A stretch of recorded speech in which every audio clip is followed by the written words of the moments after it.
सुभाष चंद्र बोस आमतौर पर कभी भी बड़ी चिट्ठियां नहीं लिखते थे, लेकिन जब यही चिट्ठी नेहरू को लिखी जाती थी तो और छोटी हो जाया करती थी। कई बार तो नेहरू सुभाषदा को 4-4 चिट्ठियां लिखकर भेजते, तब जाकर सुभाष जवाब में नेहरू को एक चिट्ठी भेजते, वो भी सिर्फ 4 लाइन की। लेकिन इस बार जो चिट्ठी लिखी गई उसमें ऐसा कुछ नहीं हुआ। नमस्ते, आज का सियासी किस्सा है नेहरू और सुभाष चंद्र बोस के बीच हुई तल्खियों का।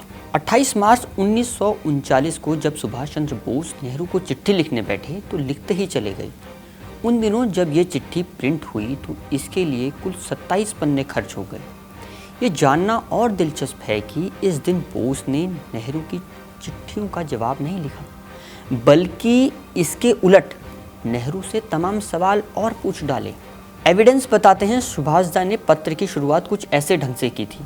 मेरे प्रिय जवाहर, पिछले कुछ समय से मुझे लग रहा है कि आप मुझे बहुत नापसंद करने लगे हैं। ऐसा मैं इसलिए कह रहा हूँ क्योंकि आपने मेरे खिलाफ सभी मुद्दों को बहुत उत्साह से उठाया है। जो बातें मेरे पक्ष में हो सकती थी वहाँ भी आप चुप नज़र आते हैं। मेरे राजनीतिक विरोधी मेरे खिलाफ जो कुछ कहते हैं आप मान लेते हैं, जबकि उनके विरुद्ध जो कुछ कहा जा सकता है आप वहाँ पर अपनी आंखें मूंद लेते हैं। सुभाषदा के पूरे पत्र का लहजा कड़वाहट से भरा था। वो पत्र में आगे नेहरू को लिखते हैं, आप मुझे अचानक से नापसंद क्यों करने लगे?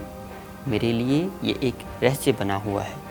जब से मैं 1937 में जेल से बाहर आया हूँ, आपको व्यक्तिगत और राजनीतिक जीवन में ज़्यादा सम्मान और इज्जत की नज़र से देखता हूँ।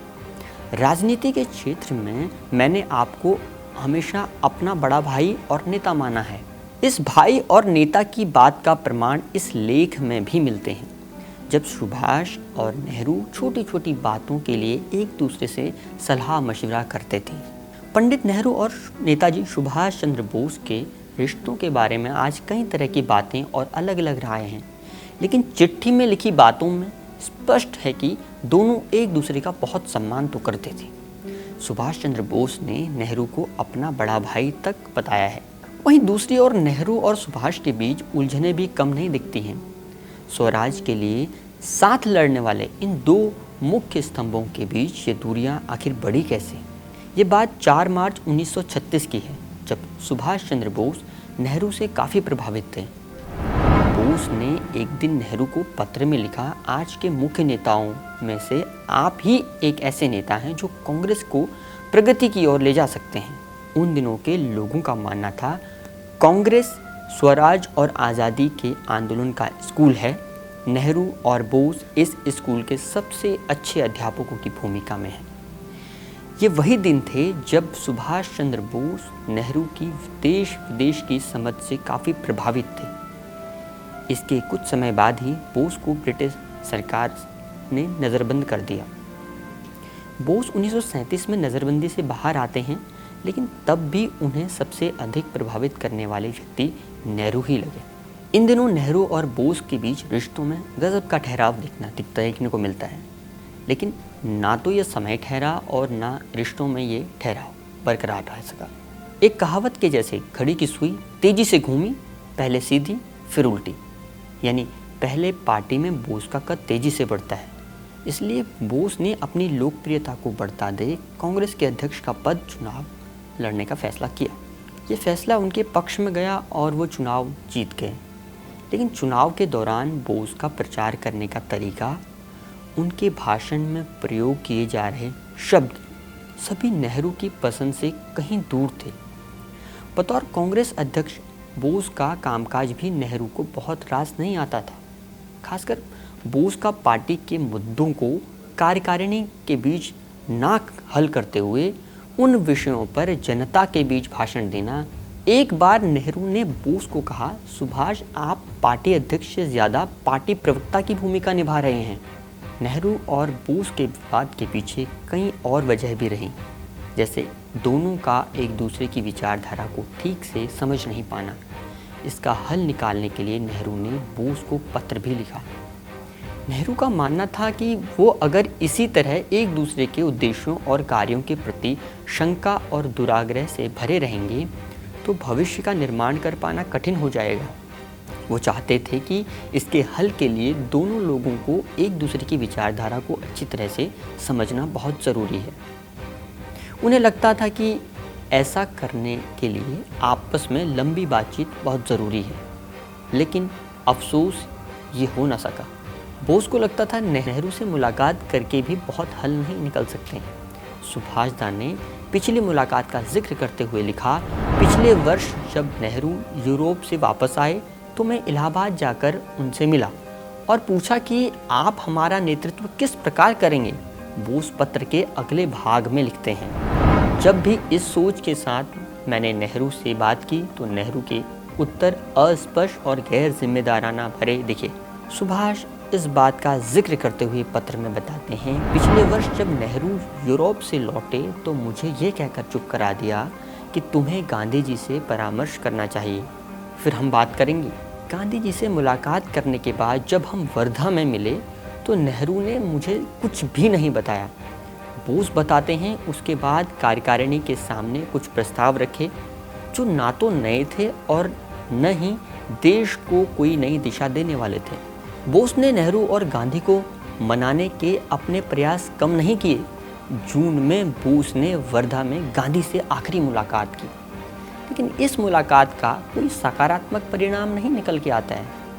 सुभाष के प्रति गांधी के विचार और भी कड़े हो जाते हैं। जब सुभाष चंद्र बोस कांग्रेस पार्टी के अध्यक्ष थे तो उन्हीं दिनों बीमार पड़ गए। इससे पार्टी का कामकाज तो प्रभावित हुआ ही, पार्टी के सदस्यों में भी उनके प्रति कुछ नाराज़गी आ गई। ये नाराज़गी आगे बढ़ती ही गई। नतीजा ये हुआ, एक साथ 12 सदस्यों ने इस्तीफा दे दिया। इस बात पर बोस ने नेहरू को लिखा, मैं आपको बता दूं कि मेरे अध्यक्ष बनने के बाद से आप लोगों ने मेरी इज्जत करना कम कर दिया है, जितना कि इस्तीफा देने वाले 12 सदस्यों ने भी नहीं किया। अगर मैं इतना बड़ा खलनायक हूं तो ये आपका अधिकार ही नहीं बल्कि कर्तव्य है कि जनता के सामने मेरी असलियत पेश करें। बोस आगे लिखते हैं, नेहरू और महात्मा गांधी समेत प्रांतीय सरकारों के विरोध के बावजूद भी मैं चुनाव जीता। ये बात नेहरू जी को खटकती तो होगी। जानकार बताते हैं ये बात सच है कि नेहरू नहीं चाहते थे कि बोस फिर से चुनाव लड़ें, क्योंकि उनको बोस से अपनी नाराज़गी थी। वो सुभाष चंद्र बोस के अध्यक्षीय बयानों से, कार्यकारिणी पर पड़ने वाले प्रभावों से बहुत नाराज़ रहते थे। साथ ही उन्हें बोस के भाषणों में लेफ्ट राइट जैसे शब्दों का प्रयोग बिल्कुल पसंद नहीं आता था, क्योंकि उन्हें लगता था बोस इन शब्दों का सही प्रयोग करना नहीं जानते हैं और इससे एक भ्रम की स्थिति पैदा हो सकती है।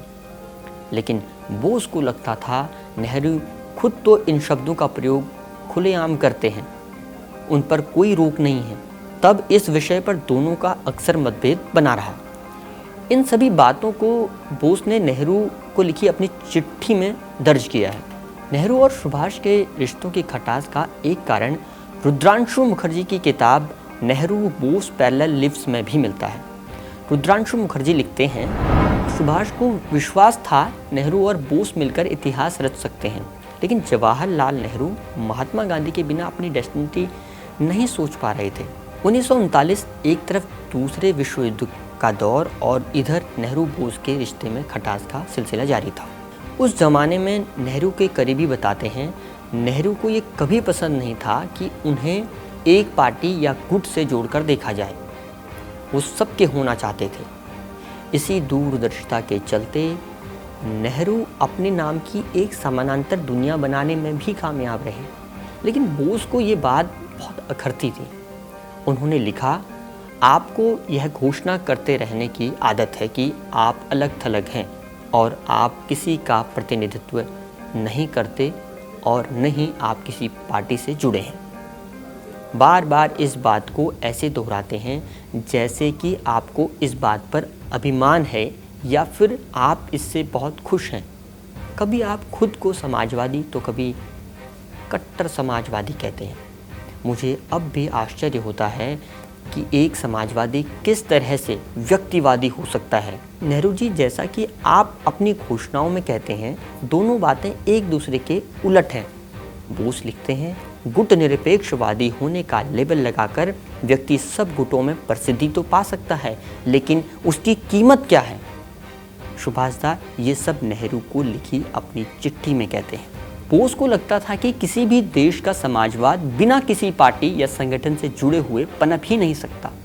वो इन्हीं सब बातों को लेकर इतना उलझ जाते थे कि पत्र समाप्त करते करते सवाल करने लगते।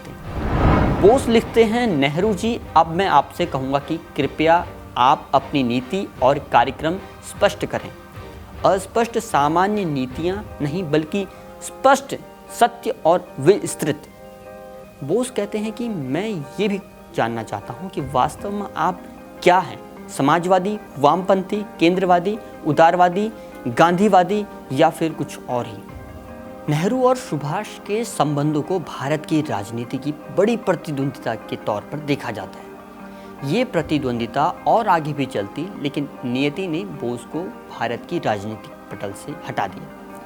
कुछ लोगों की सोच है, अगर सुभाष जीवित रहते तो वो आज़ाद भारत के पहले प्रधानमंत्री बनने के प्रबल दावेदार थे। तब ये देखना दिलचस्प भी होता कि भारत के नेतृत्व की कमान नेहरू को मिलती या फिर बोस को। मशहूर इतिहासकार रुद्रांशु मुखर्जी अपनी किताब में लिखते हैं, सुभाष को विश्वास था कि वो और नेहरू मिलकर इतिहास बना सकते हैं, लेकिन नेहरू गांधी के बिना अपना भविष्य देखने को तैयार ही नहीं थे।